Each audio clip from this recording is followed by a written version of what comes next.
তীরন্দাজিতে জাতীয় স্তরে সফলতা পেয়েও টোটো চালক লোকনাথ হাজরা, যে হাতে কিনা একদিন ছিল তীরধনুক, সেই হাতেই উঠেছে টোটো স্টিয়ারিং।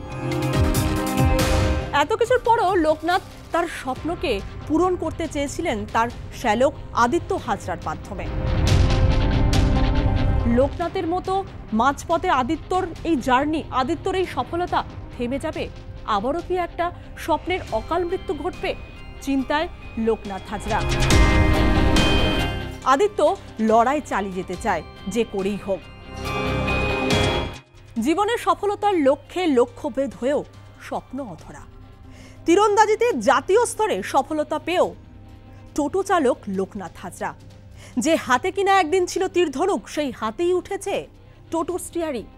অভাবের তাড়নায় বীরভূমের নানুরের উচ্চকরণ গ্রামের লোকনাথ হাজরা নানুর চণ্ডীদাস স্মৃতি উচ্চ বিদ্যালয়ে থাকাকালীন রাজ্য তথা জাতীয় স্তরে সফলতা পেয়েছিলেন আর্চারি বিভাগে।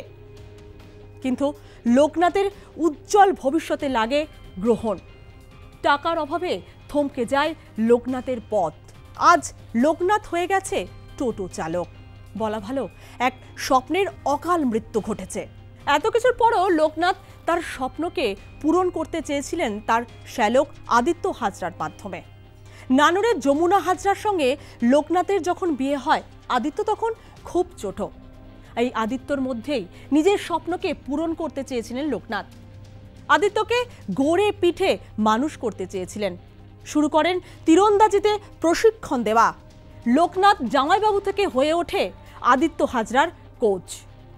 2022 সালে আদিত্যকে বোলপুর স্পোর্টস অথরিটি অফ ইন্ডিয়াতে ভর্তি করা হয় এবং সেখানেই প্রশিক্ষণ চলে আদিত্য জামাইবাবুর স্বপ্নকে পূরণ করার চেষ্টা চালিয়ে যায়, লড়াই চালিয়ে যায়। আদিত্য প্রতিভার জেরে একে একে আন্তঃবিদ্যালয় থেকে জাতীয় স্তরে সফলতা পায়। সম্প্রতি মালদায় আয়োজিত নেতাজি সুভাষ রাজ্য ক্রীড়া প্রতিযোগিতায় সোনা জিতেছে আদিত্য হাজরা। কিন্তু ওই যে অভাব। তীরন্দাজির নানা সরঞ্জাম কিনতে লক্ষ লক্ষ টাকার প্রয়োজন। মধ্যবিত্ত পরিবার থেকে এই টাকা আসবে কোথা দিয়ে? সেই নিয়েই চিন্তায় হাজরা পরিবার। চিন্তায় পড়েছেন লোকনাথ হাজরাও। তবে কি লোকনাথের মতো মাঝপথে আদিত্যর এই জার্নি, আদিত্যর এই সফলতা থেমে যাবে? আবারও কি একটা স্বপ্নের অকাল মৃত্যু ঘটবে? চিন্তায় লোকনাথ হাজরা। তিনি চান না তার মতো ভাগ্য হোক আদিত্য হাজরার। তাই লোকনাথ হাজরার কাতর আবেদন, যেন আদিত্য হাজরার পথ এইভাবে থেমে না যায়।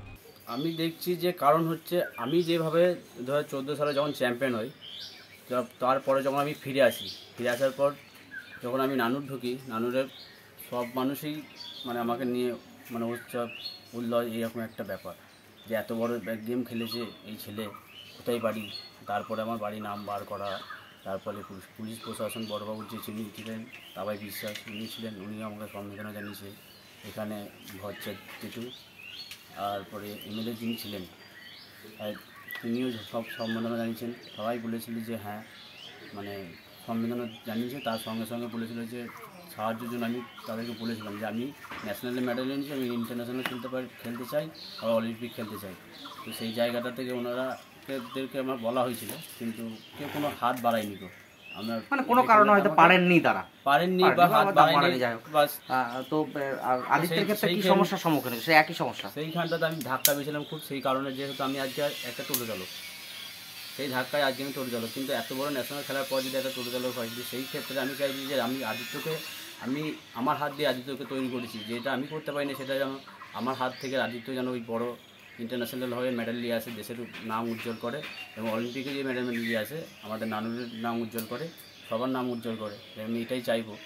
আর আমাদের নানুর ব্লক সভাপতি মিলে সবাইকে আমি এটাই জানাই যে আদিত্যকে যেন একটু, আমাকে যখন কে ছিল না জানি না, যারা আমাকে যে ধাক্কাটা পেয়েছি আমি, সেই ধাক্কাটা যেন না পায় আদিত্য।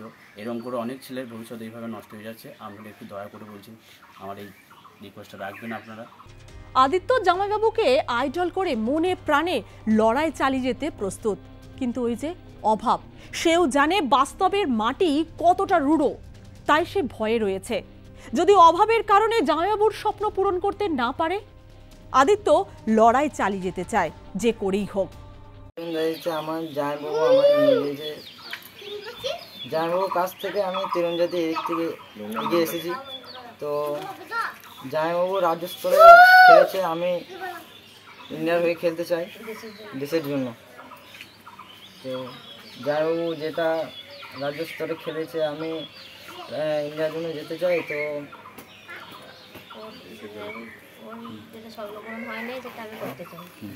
জামাইবাবু যেটা স্বপ্নপূরণ হয় নাই সেটা আমি করতে চাই, স্বপ্নপূরণ।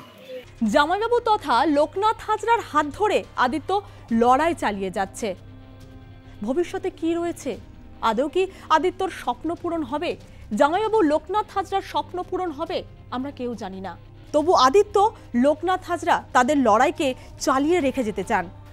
যদি কেউ সাহায্যের হাত বাড়িয়ে দেন তাহলে আদিত্যর স্বপ্নের অকাল মৃত্যু হবে না, এই আশায় লোকনাথ হাজরার কাতর আবেদন।